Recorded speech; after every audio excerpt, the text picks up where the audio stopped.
Summer is wrapping up, which means it is finally time to talk about the NFL. This Thursday, the Atlanta Falcons will fly north to take on the defending Super Bowl champions, the Philadelphia Eagles, at Lincoln Financial Field in the league's season opener. As you may remember, the Eagles beat the Falcons 15-10 in the NFC divisional round last season, on their way to the first Super Bowl win in their 85-year history. Joining us now is Bill Reiter. He's the host of Reiter's Block on CBS Sports HQ. Hi, Bill. How are you? I'm doing great now that the football's back. I can feel your excitement from here. So the season is finally here. What are you looking forward to most in this heavyweight matchup Thursday?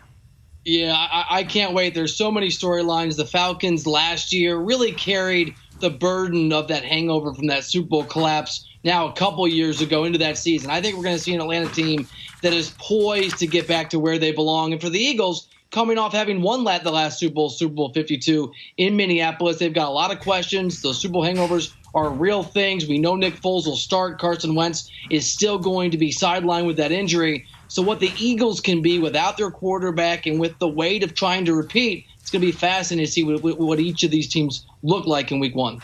So the last weekend of the preseason saw some major moves, including the Oakland Raiders trading star linebacker Khalil Mack and a second-round pick to the Chicago Bears for 2 first-round picks.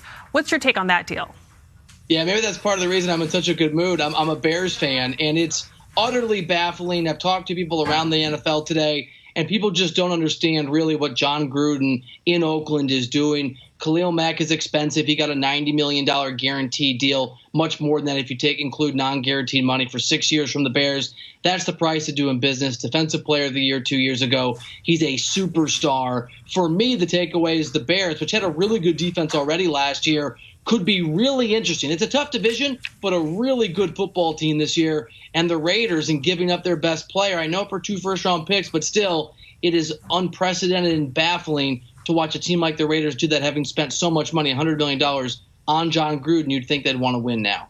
So turning to cut day Saturday, anything there surprise you?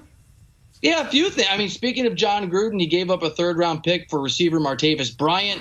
They cut Bryant. There's some expectations, some reports out he may be facing some kind of suspension for violating the league's substance abuse policy. Davis Webb was a third-round pick for the Giants not that long ago. He's out. Maybe the most interesting thing is a guy that kept his job, RG3, Robert Griffin III, is going to remain in Baltimore. He'll be the backup, means Lamar Jackson will be the third stringer. It's a nice moment for RG3 in trying to prove that he deserves to continue a career in the NFL that seemed over to a lot of us even the last year or two. Now, turning to college football, what did you take away from the season opening weekend? Yeah, that a lot of coaches, I don't know about the hot seat, but very difficult beginnings for some big-time programs and some big-time names. Tom Herman in Texas, Chip Kelly's debut at UCLA. That's an embarrassment, losing to Cincinnati. But the big one, I think, is Jim Harbaugh. Not just losing at Notre Dame, but they lost substantially. Don't let the score fool you. Notre Dame was by far the better team. Jim Harbaugh in year 4 now has never beat Ohio State, has only beaten Michigan State once, and has now lost in the first game of this year to Notre Dame. The big takeaway is Michigan's not where they thought they'd be in the Jim Harbaugh era. And Jim Harbaugh, if his seat is not hot already, it will be very, very soon. The heat is turning up. Finally, tennis. If Serena Williams wins the U.S. Open, she'll tie Margaret Court for the most major wins in the sport's history. She has a U.S. Open quarterfinal match on Tuesday. What do you think are her chances?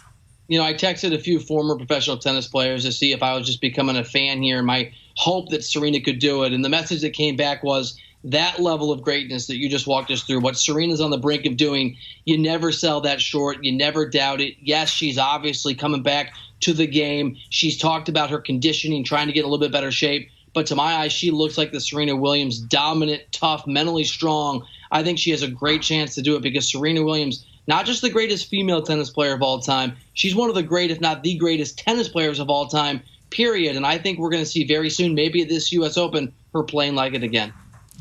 Thank you so much, Bill Reiter. We'll be watching.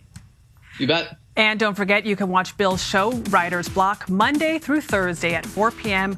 only on CBS Sports HQ. Former Dallas Cowboys tight end Jason Witten will join the show on Thursday.